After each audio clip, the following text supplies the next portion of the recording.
Hello and welcome back to another episode of the Health Hun Podcast. Today I have the lovely Alexandra Bodor, and we met back in Ireland. Well, we met online virtually before, and then we had a gorgeous little women's circle event in Ireland while I was at home. And today we're going to be talking all about you. Say hello. Hi everyone, how are we? I'm very excited to be on today's podcast. A little bit nervous as well, so go easy on me. That's all right. That's okay. Literally, everyone has to start somewhere.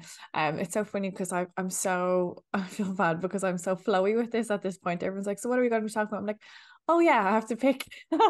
So Alex, she's a gorgeous yoga teacher. I was lucky enough to witness one of her classes, and then also works in addiction as a family project worker. So we're going to be chatting a little bit more about that today. So can you introduce yourself and tell us a little bit more about who you are and what you do?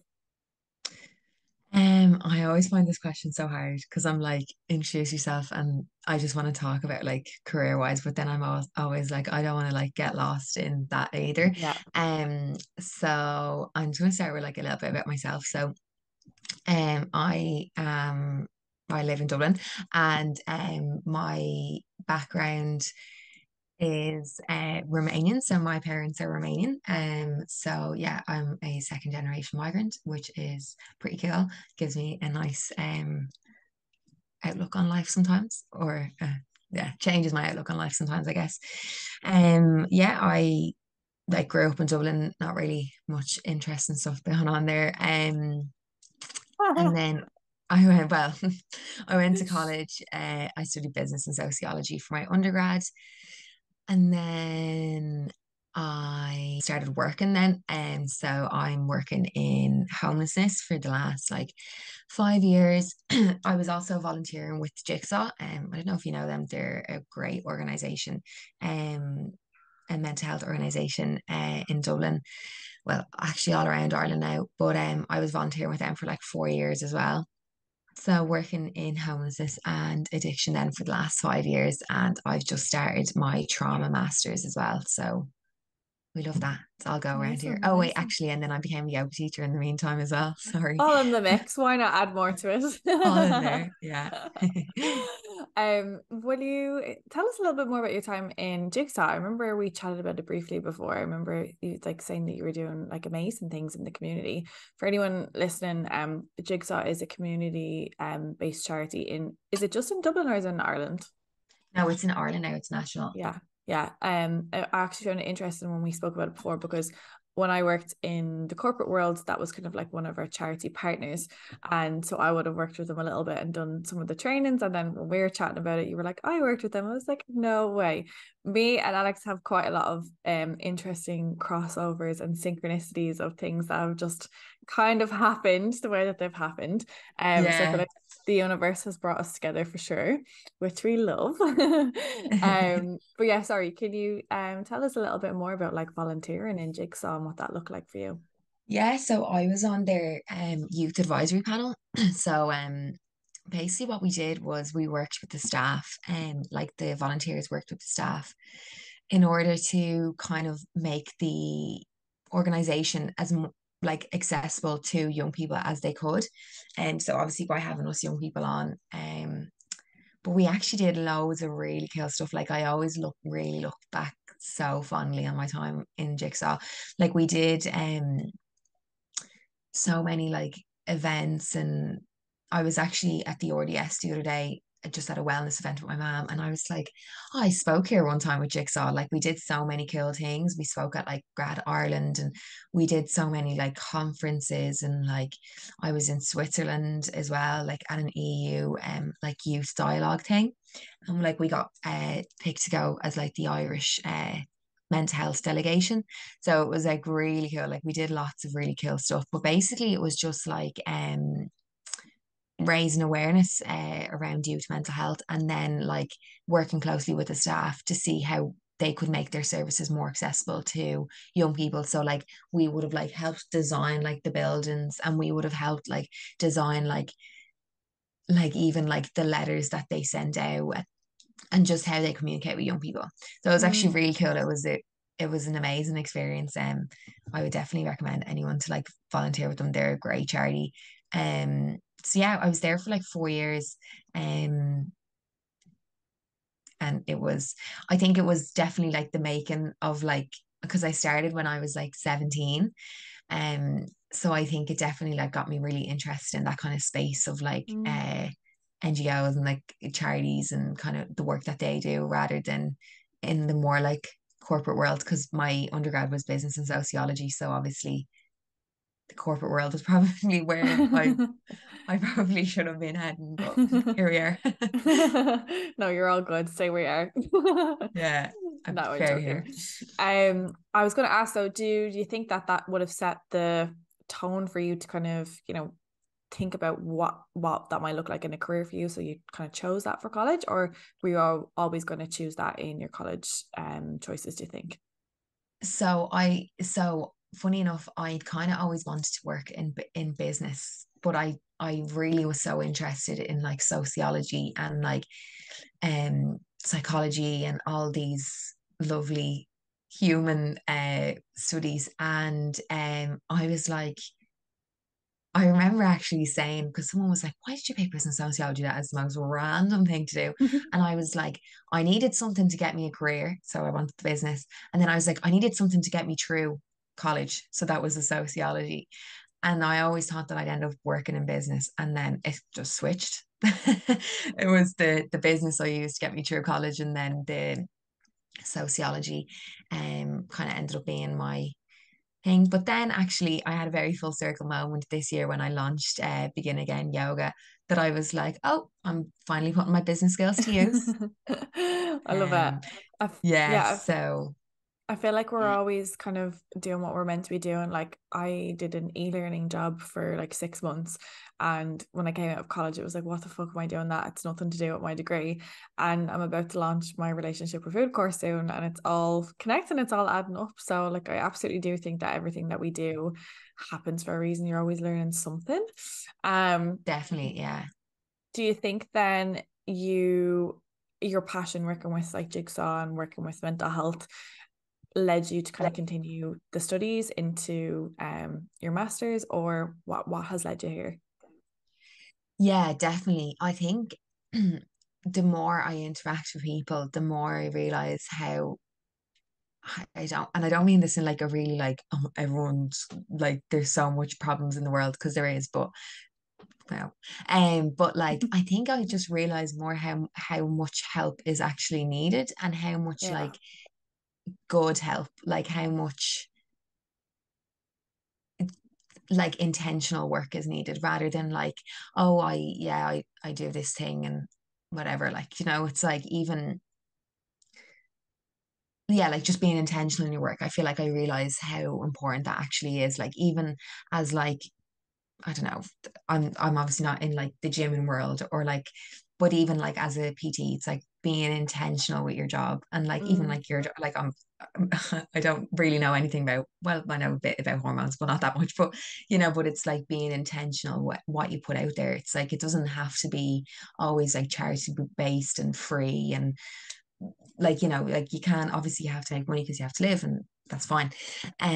But it's just, I think I realize how intention is so important in what we do, because there is just so many people out there who need support and help in any, like in all different types of ways, not just mentally or emotionally. So I think that's kind of what led me down that path. I think a lot of time spent in my own personal kind of healing as well, and then realizing maybe what worked for me, what didn't work for me, what helped me in my journey. I think that kind of like helped me be like, oh, this is something I'd like to study. yeah, I love that. I do feel like we're all kind of following our own journey, and that's kind of leading us to a place of, oh, I want to help someone else with this as well.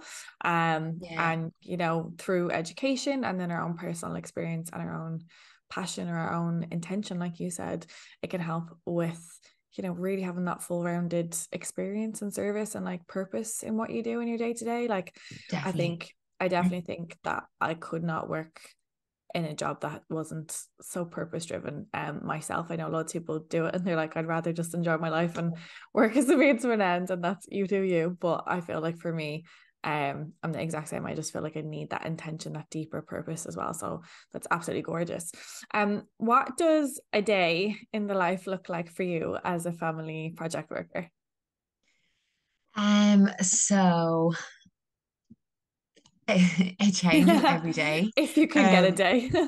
yeah. It changes literally every single day. Like every day looks different, which is what's great about a job, but also what can be quite challenging. And because you're walking in sometimes, obviously you have your own personal stuff going on and whatever in the background, and you're walking in being like, I don't know what I'm walking into today. So sometimes it can feel a little bit like destabilizing in that kind of way.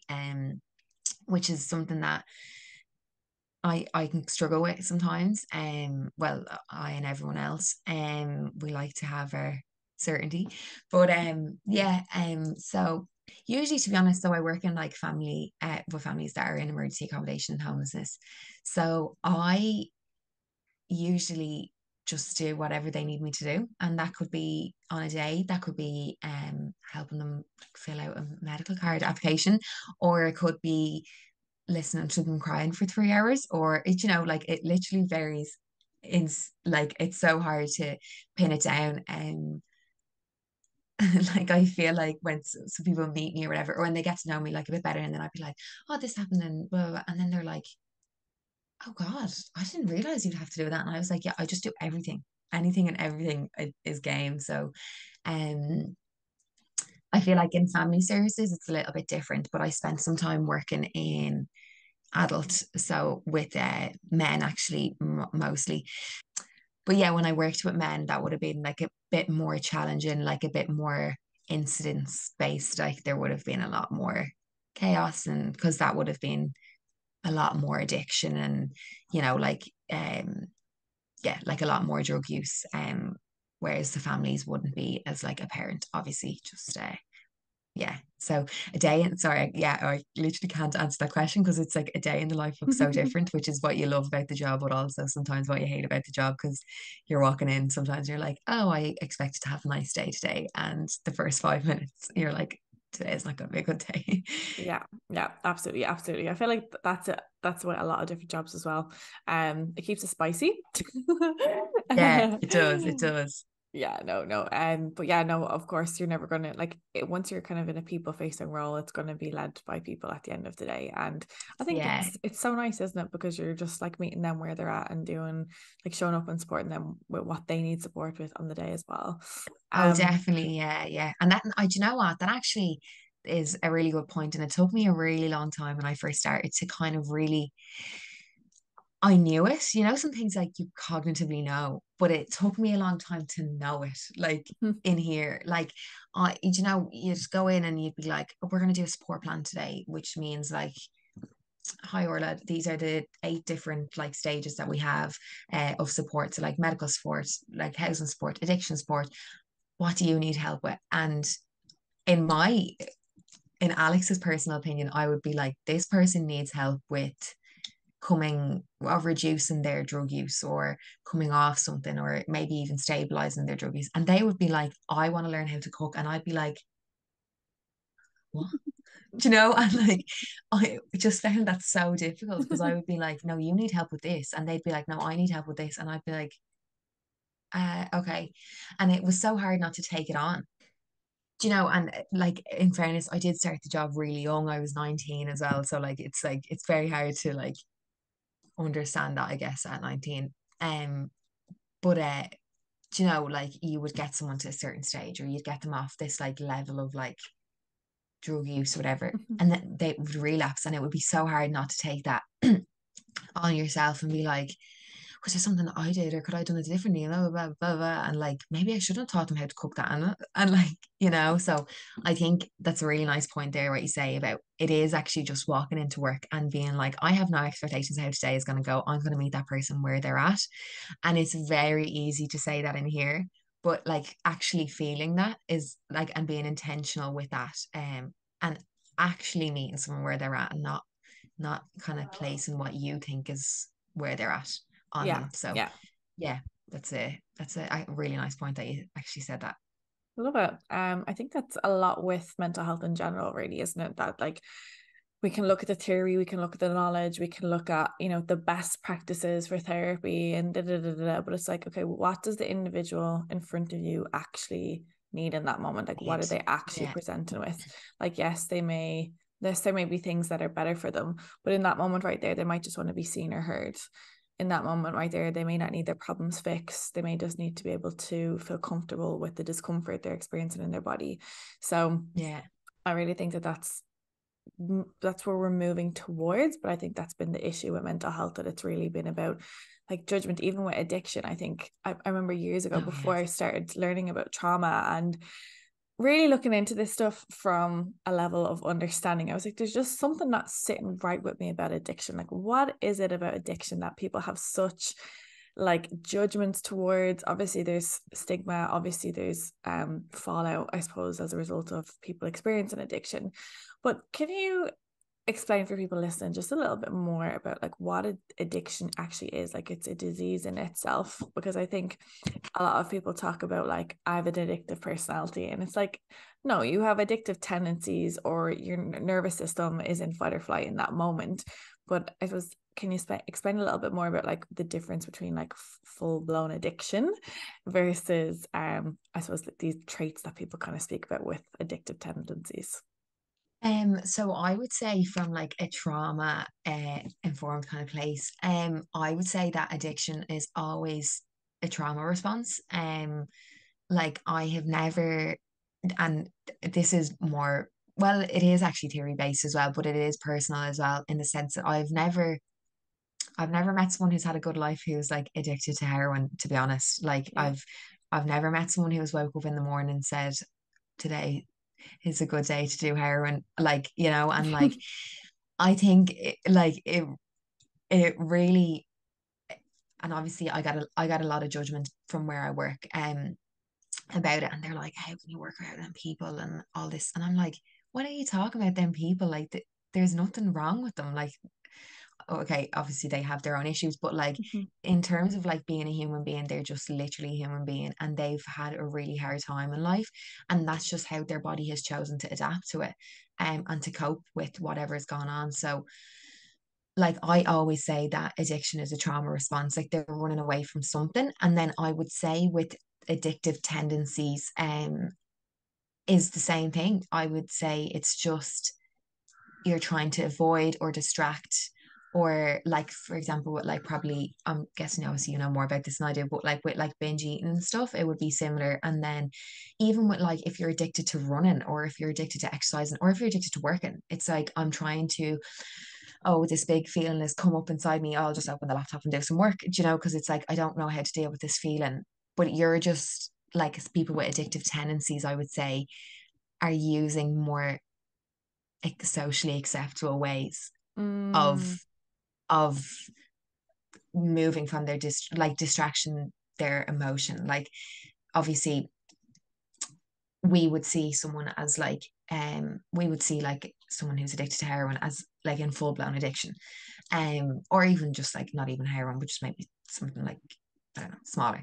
But we wouldn't see someone who doesn't ever like stop working and doesn't sit with themselves, and like they're essentially doing the same thing, right? But they're using two very different ways. And one of them is socially acceptable, one of them is called the grind, and one of them is celebrate. Like, it's like, oh, you're doing great. Like you're working 100 hours a week. That's fantastic. Why don't you work 105, And like, but then the person over here who is also working 105 hours to run away from whatever is happening, they're they're on overdrive. They wake up in the morning, they're like, where am I going to get my next hit? And then they get their next hit, and then they're like, geez, do I have money for my next one? And then they're like, they're actually probably working harder than you are, because like they are in complete overdrive. That is the only thing. mm, And like that's what I always say about addiction. It's so sad, because the only thing that they can think about is what's next. Like they don't, like I could have a meeting arranged with one of them at 6, but like if they haven't had like their hit for the day, like they don't care about meeting me at 6. Like That is not on their agenda at all. So like their agenda is so driven and so intention set, if you want to put it that way. But obviously it's just set to the wrong, or the thing that we deem as socially unacceptable. So I would say that people who have addiction tendencies and people who have addiction are all around kind of in the same kind of boat, but one of them is just more socially acceptable than another, and they're just using different coping mechanisms. And look, like I would obviously say that anyone who's overworking should stay overworking and not enter into addiction. But I'm just trying to like kind of play around with the balls of like, you're just addicted to something that is socially acceptable. Mm. And like we all do it. I love overworking and overstudying and overreading. Sometimes to run away from my own emotions. So like we all do it. It's definitely not nothing to be ashamed of, but it's just recognizing what your behavior is leading to. And why am I doing this? Why am I Mm. working so many hours? Why am I not spending time with people I love? Why is that difficult for me? Yeah. So yeah, that's kind of my take on that. I don't know if you have any thoughts on that. No, I think that's amazing. I was laughing at you saying the overreading. Yeah, honestly, Alex reads about 6 books a day. like it's I it's remember looking at bad. your stories. You're like, I've just read this and I've just read this. And I was like, did you complete all those books this week? I was like, what? Oh, Oh, one I of my literally clients read so reads much. that much as well. Yeah, it's like her escapism. I'm like, Yeah. it's not a bad coping mechanism, but let's have a look at how we can do things a little bit differently sometimes, maybe. Yeah, I definitely find that it definitely is a bit of a coping mechanism. Sometimes I'm like, oh, I don't want to deal with the world. I don't want to talk to anyone in my family. I'm just gonna go to my room and read. Um, and I definitely find that when things are going bad, I never read.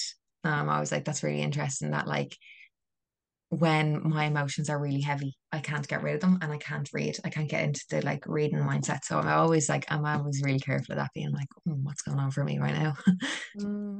It's so important to be so self-aware. But I suppose going back to like your definition or explanation of addiction, I think it's so lovely the way like you were even kind of conscious of not wanting to compare work into addiction, but I think it's important to do so. I think it's important that we do challenge our perspective of this.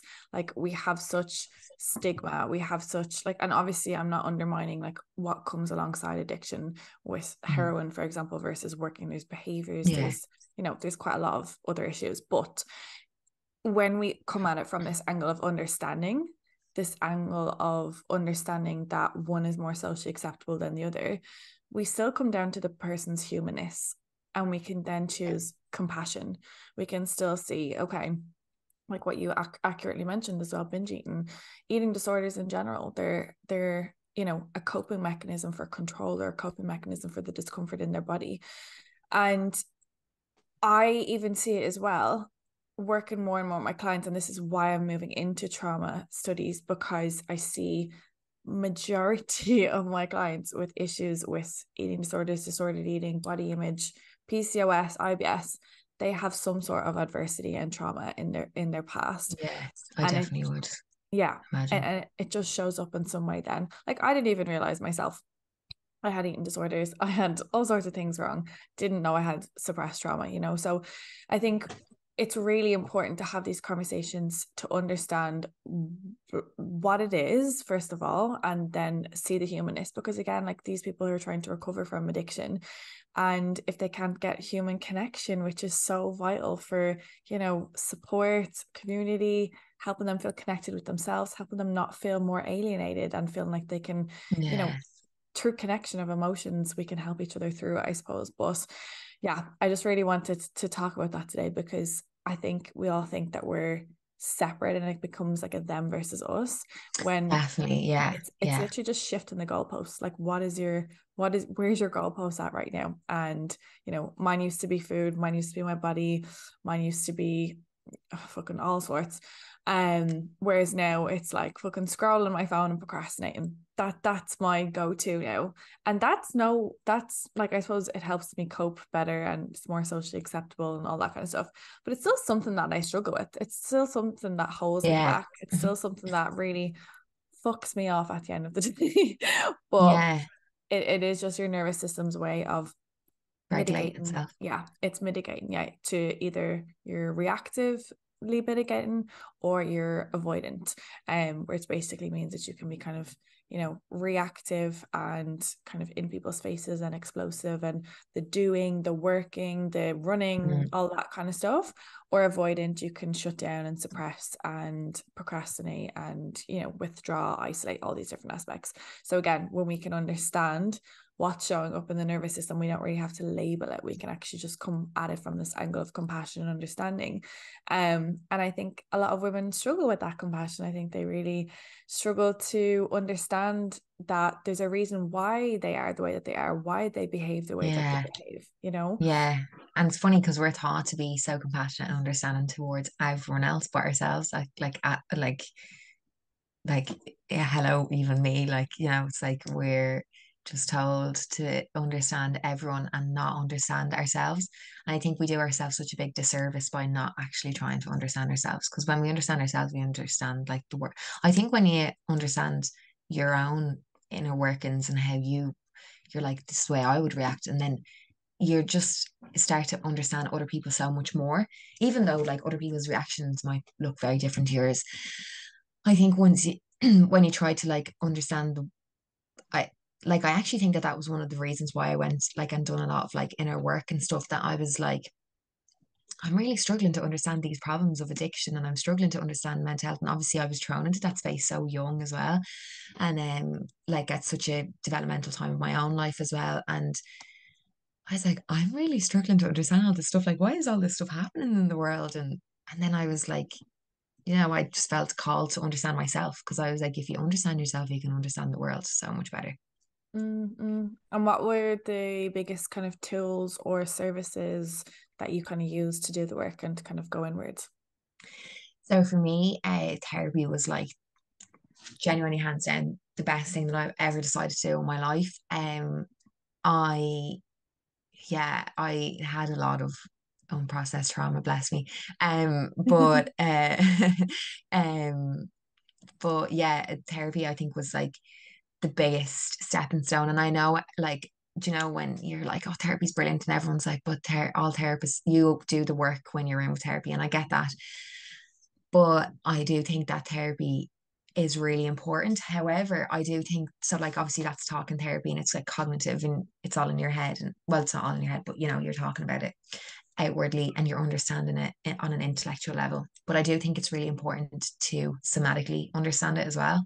Mm, Um, and I think that's where I was like led to yoga, because I think the two match each other so well, that like you need the knowledge and you need the understanding of yourself cognitively. You need to understand when you're like journaling, being like, this is how I feel today. Oh, that's interesting that I feel that. And that's weird that that's coming for me. Whatever. I'll talk about that in therapy next week. And then, but you also need, I think, the bodily understanding of like, with like yin yoga and like it's just like ecstatic dancing and like that kind of all that kind of world of lovely stuff. Of body work to actually marry the two together, to like get rid of it actually through your body but also through your mind as well, because I think that a lot of people are in one camp or the other. I don't know if you've noticed that a lot of yeah. people are like, therapy, like what's this aesthetic dancing, that is mad. And then you have the aesthetic dancing people who are like, oh, not the people, but you know, who are like, that's psychotherapy, like that's intellectualizing your feelings. And both of them are true, but I think this like there's this line in the middle that where they meet, and that's, I think that's where doing the work is. I think Mm, that's where a mm. lot of people miss out on doing the work because they avoid that space. It's a very difficult space to be in though, because it's like being in your mind and your body is difficult. So Yeah, no, that's so well said. That's literally what a huge part of coaching has been for me this year.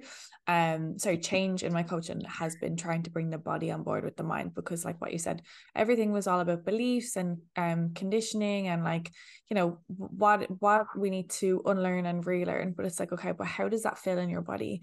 What's showing up yeah, for you in that moment? Like one client, for example, could take on board what I've said this week, and another client might actually react and be like, I just can't do it. I'm just overwhelmed. And it's like, well, what's different?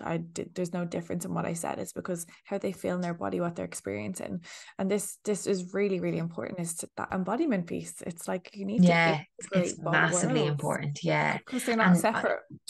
yeah, they're not separate at all. And I think it's important for literally anyone. Like, I can't think of one person or one career or one like element of life that wouldn't benefit from embodiment. I just like, I remember my therapist saying to me, like maybe like 3 years ago, she was like, how do you feel when you're in the gym? And I spent a lot of time disconnected from my body. I spent a lot of time dissociated throughout my like teenage years, and obviously then going into like early like 20s and stuff, and probably still there sometimes. But she was like, how do you feel when you're in the gym? And I was like, what is she talking about? What do you mean? How do I feel? I was like, fine. And then she was like, no, but can you actually feel your body when you're in the gym? And I was like I just couldn't really actually understand what she was Yeah, talking about. yeah. I was like, what do you mean? And she put it really funnily, but she was like, say if your finger moves, can you feel your finger moving in your body without your mind telling your body that your finger is moving? Hang on, what's it again? I'm trying to do it now. Yeah, so she was like, can you feel that your finger moves? Like, can your body tell you that before your mind is telling you that? I feel like there's no words happening now because I know I'm moving my finger. Yeah. Anyway, try it a different time. But I remember then being in the gym like a couple of months ago, and I was doing a glute hyperextension, and I felt my glutes like contract, and I was like, oh, that's cool. I felt like my muscles like coming, and I was like, oh, this is what she meant by how do you feel when you're in the gym? I was like, grand, yeah, nice workout, grand, see you Mm, later. But I was like, this is what she meant by being like, can you actually feel your body when you're in the gym? Like, can you actually feel your sensations? And you start to move differently in the world, I think, when you start to feel them, because you're like, oh, my back doesn't feel nice today. I'll be nicer to myself. Or sometimes you're like, my body feels great today. I'm gonna smash the gym and I'm gonna do so much in yoga and I'm gonna bend crazy ways. And then some days you're like, I'm gonna sleep. we're just gonna lie here and meditate. The floor Yeah, we're has me just lying now. here for 40 minutes. Yeah. But I love that you mentioned that about resistance training or being in the gym, because a lot of women are very like, this is really why I want to switch women away from fucking hardcore workouts and intense, obviously for their hormones and the stress that it puts on their body. And that can affect your digestive issues and so on. But also because of the mind muscle connection. Going to the gym can actually be something that is good for your nervous system. It's actually an Mm. enjoyable experience. It's actually something that brings you present moment awareness, you know, like every time I always use a bicep curl as an example in everything I talk about. But anyway, um, say you're doing a bicep curl, can you actually feel like what you're saying, your glutes? Can you actually feel the bicep muscle moving? And can you actually like be intentional with the movement of that and be so hyper focused and so mindful and present with that, that you're not thinking of anything else, that you're actually Yeah, with your body right there in that moment. And you know, I'm all for yoga, I'm all for meditation, I'm all for these things. But it's like the everyday things that we can do to be more in our body, like washing your fucking definitely. hands, brushing your teeth, washing your hair, walking down the road, sitting with your cup of tea. Can you just actually be there instead of off thinking of your shopping list and thinking about all the different things Yeah, that you should have said in that argument? And it's like bringing in these little moments that you can in your everyday things, because I think a lot of people think, oh, stress management and self-care is all about when I have got time to do yoga or when I've yeah, got time to journal. It's like, no, you could actually bring in nervous system support on a day-to-day basis in like everything that you do. And like a very simple thing I've noticed that's popped up for me in the last 2 weeks is I'm fast walking again. I'm like, okay, bitch, we need to slow the fuck down, because that means we're in our fight or flight. We're rushing around everywhere yeah. instead Where of, you going? Like, yeah, literally, instead of like mindfully walking, taking it in, like not having a cardiac arrest because I'm sprinting to my next place. yeah, definitely. I think it's so important. And sometimes I actually think that that's why the somatic kind of work, like the body work and aesthetic dance and stuff, I think people label them as like crazy, Hmm. like they're Yeah, like, what, like you're it's standing in a room full of uncomfortable. people Yeah, dancing, because it can be uncomfortable. Like, I've spent many Sundays in Udara being like, oh my God, this is crazy. Why this is is that so person looking weird. at me? And yeah, like, but it's like, but I think the issue sometimes with that kind of world is that it's that it's not translated to real life, and it's difficult to come home from like living like that kind of way in Bali. Like, obviously, I'm sure you've experienced like doing a side dance, you're going to breath work, you're doing all this kundalini, you're doing mad stuff, I'll and actually just it's a explain what ecstatic dance is for people listening. So oh ecstatic sorry, dance yeah. is, it's like the whole point is like, so I think people need a few drinks to be a bit brave on the dance floor. And the whole part of ecstatic dances is like you're sober, you're really letting your body move. And it's so fucking weird at first because you're with these people that do it quite a lot and they're dancing like tigers and they're doing all this mad shit. And you could be like one, two step and tapping your toe, moving your finger because your body's like, this is weird, this is uncomfortable, I don't want to do this. But it's like, it's both a mental game, but then also releasing the mind. So the mind is trying to tell you, this is too out of your comfort zone, this is fucking weird, stop doing this, you look weird, da da da da. And it's like, okay, can I just quiet the mind and just let my body move? Can I just be severely uncomfortable for a few minutes, but let my body do what it needs to do and listen to the music? And it is weird. Even if I've gone a few times, it takes me like the first half an hour to try and get into it again. But Yeah. the more often you do it, like I'd be like in a cafe sometimes with my headphones in, not even noticing that I'm dancing to myself. Oh And God, yeah. years ago, I used to think I was a fucking freak for doing something like that. Whereas, like, I enjoy dancing. Why? What's wrong with a person enjoying themselves? And like, why do we all have to think we're weird and it's a separate thing to life? Like, there's a time for dancing when you're drunk on the dance floor or whatever. Why can't we all just, be in our body in the moment? But yeah, yeah. Definitely.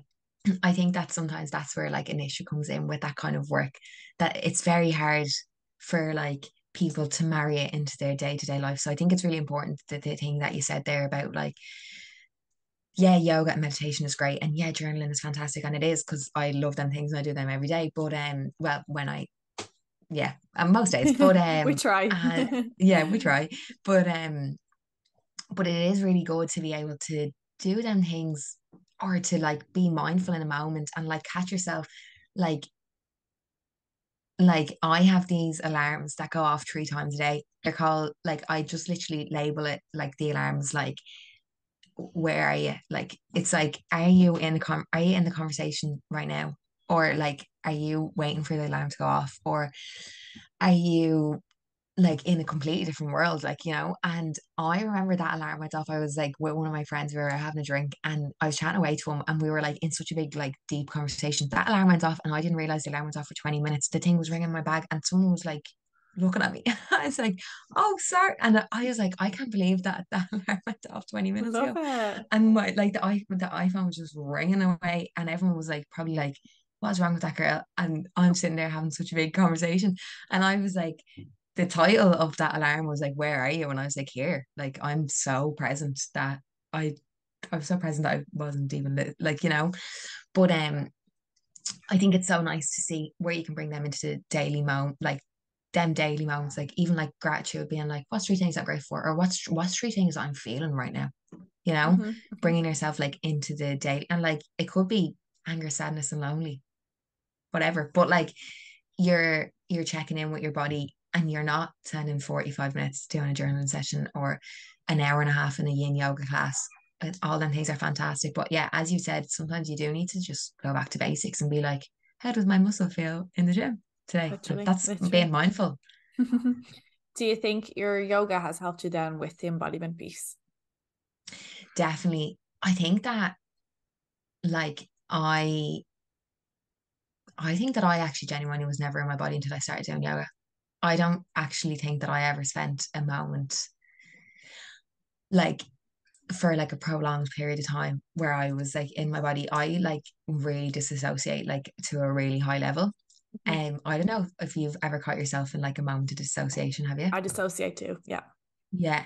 But like, when I disassociate, I can't even feel my fingers. Okay. Like, I'm like not in my body at all.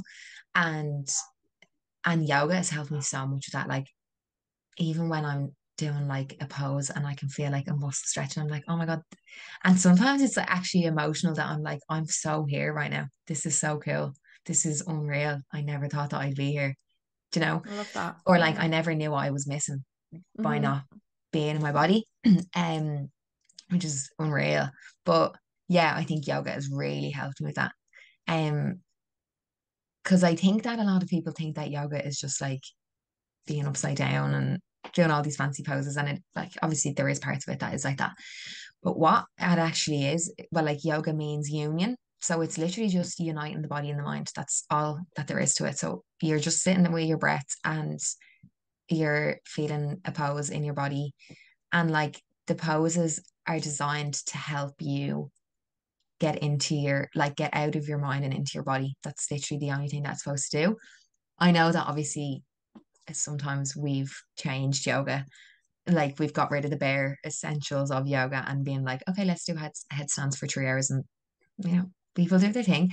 But like that actually is what the essence of it is. It's literally just connecting your mind and your body, and it's really helped me embody my body. And I love being able to pass that on to people.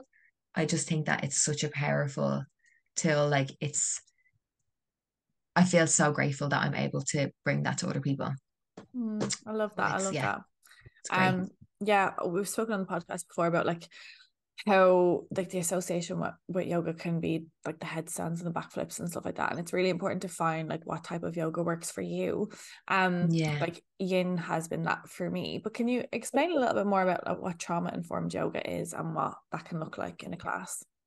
Yeah, so it's kind of a really niche, new kind of up and coming part of yoga. So it's really interesting. But I think trauma informed anything. First, I'll start with that and then I'll go into a bit more trauma informed yoga. But I think trauma informed anything, like an organization or a person or whatever, is just knowing that other people have trauma, but actually really believing that, like, again, going back to that intentional piece of like feeling that in your body and knowing that every single person that you meet could have something going on and you don't know that. So being like trauma informed, I guess, is just having that awareness. Like if you work in an organization, like say for example, the way I do, I work with trauma. But sometimes I often think that like we forget that staff there have trauma, you know, or like doctors have trauma or like medical professionals have, like everyone has trauma. And I think having a trauma informed lens is just kind of being aware of that, like always in the back of your head, being like, this might not feel comfortable for someone else because of XYZ. And then I think that that's where trauma informed yoga comes in, because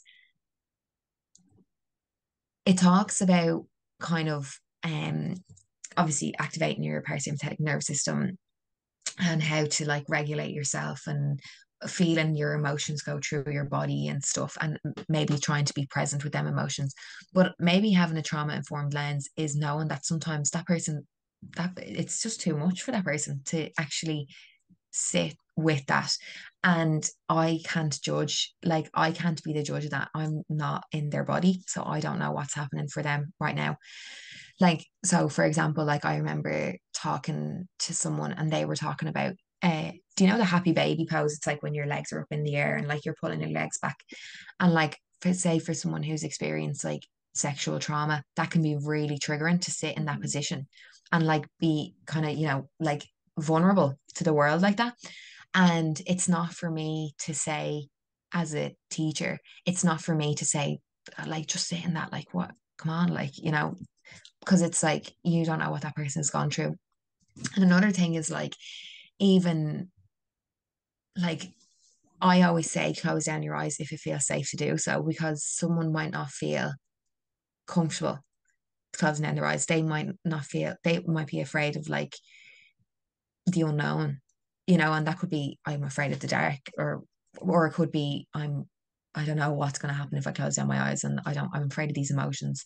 So it's, I think it is a very new space, but I think the kind of premise of it is more just being aware that yoga doesn't have to always look a certain way, and kind of moving away from that thing of like this is what you need to be doing and this is how it should look and you have to have your arms out this way, and it's like that person might have an illness, that person might have a disability, they might look very okay, they might not be able to move their hands in that way, so can you like don't call them out like that in Can front of you the not? class, or like yeah, like honestly I would like that would really upset me if I was in a yoga class and I heard a teacher. I'd be like, don't say that, like that's terrible, because it's just like I think being trauma informed in any organization, any way shape or form, and as a teacher, is just by realizing that you have no idea what it's like to be in that person's body. So you don't dictate to them what they need to do. And I say that, like, I say everyone in my class is sick of me saying that because I'm like, I'm just guiding you. I don't know what it's like to be in your body. You know your body better than I do. So listen to your body. And that's how you're going to develop a safe connection with your body, because your body's going to be like, Alex, that feels so uncomfortable. I hate doing headstands. And I'm like, okay, I hear you. We'll try them again a different time. Right now is not working for your shoulders, and that's fine. And like, and then that's how you develop a connection with your body, that your body's like, I feel safe knowing that you're gonna actually listen when I'm telling you something, you know? And like, Yeah. I always say that, like, let your body feel safe being guided by you. Cause I like, do you know, some people are always like, do you do advanced yoga or beginners yoga or like blah blah blah? And I'm like, I'd like, I'm like, I don't really know if there is advanced and beginners, because like a back bend feels really comfortable for me. So like a wheel kind of feels really nice. My back, that like, I'm like, oh, that feels so nice. Someone would be like, oh, my back would snap in two if I done that. Do you know? So, but then someone loves doing headstands. Like some people have like arm balancing practices that are unreal, that I'm like, oh my God, my body would hate that, do you know? So I think it's just finding what your body is good with and what your body's comfortable with. So yeah, that would be that's kind of what my take on trauma informed yoga would be. Just kind of realizing that not everyone's body is going to look like yours, but actually being like realizing that in here and not just up here. I love what you shared about like strengthening a safer connection with your body, and giving people the choice to lead the way in doing so, because a lot of the time with trauma people feel that they had no choice in the Yeah. situation, whether they shut down, whether they dissociated, whatever that looks like for them. So being able to have that autonomy over their body and be able to let their body lead the way, like on their terms, can be so incredibly healing, that like again, it doesn't matter if you can do a back bend or a fucking headstand or whatever, Yeah. because it's actually just building that connection with the body. And I come back to dancing when I think of this, and I feel like now when I do dancing, sort of heels class or whatever, I'm actually getting more into it, that I'm what you could be considered like improving, let's say, if you're kind of like your body's able to do things a little bit better, say if you're doing like a intermediate yoga class or whatever. But I still have moments of still having to feel like I feel discomfort in my body, and I still feel like I'm objectifying or observing my body rather than being in it. So I think that's the big difference for anyone listening, is that, you know, of course you can still improve whatever that looks like, in like inverted commas. Of course you can still strive to, you know, like progress in yoga or dancing or whatever embodiment thing that Yeah. you're doing. But with trauma, it's still to continue meeting yourself where you're at. It's still to continue like connecting with your body and asking your body, what does it need from you that day? And some days it's actually just being in it, just trying to feel safe in it and not having Mm. any expectations on yourself.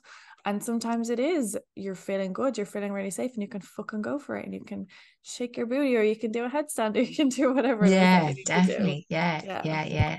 And I think it's really important to realize that like nobody's practice is going to look like yours. And again, like whether it's dancing, whether it's like gym, whether it's you know, because someone would say to me like, geez, you can definitely lift heavier than that. And I'm like, well, no, I don't want to. Yeah. Like, you know, That I'm pisses me just off, that one. yeah, because I'm like, I'm just here. I'm just living my best life. I know. I don't want to break records, because I want to be able to do a back bend later. And if I do 110 on that, and I'm only doing 100 on now, but if I do 110 on that, I'm not gonna be able to do my back bend. And that's where I connect to my body.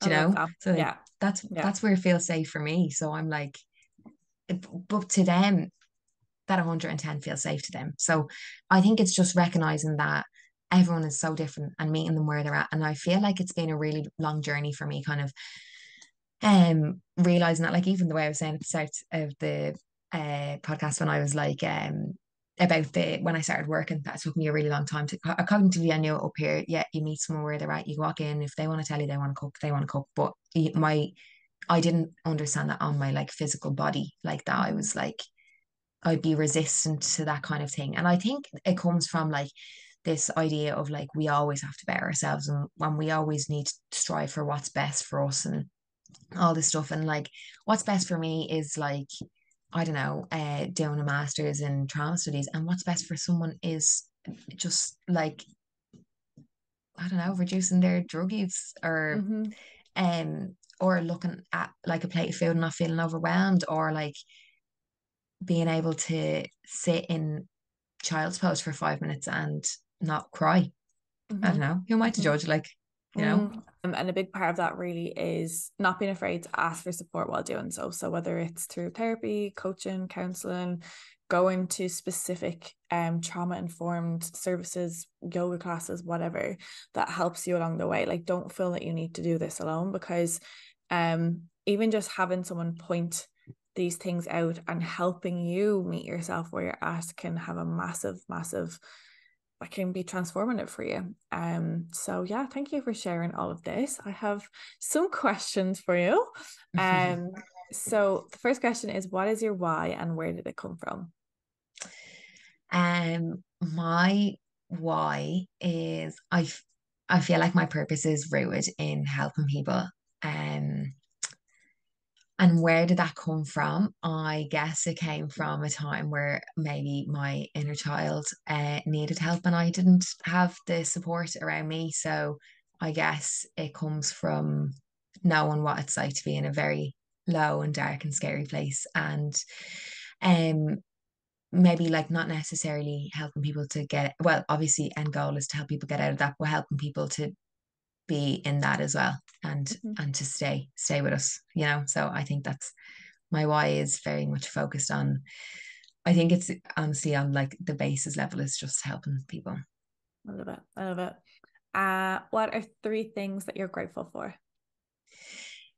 Um, so I'm grateful for I'm grateful for being here on the podcast. Oh, I'm grateful that I have pushed myself like out of my comfort zone a million times to be here. And I'm grateful for my family. And I'm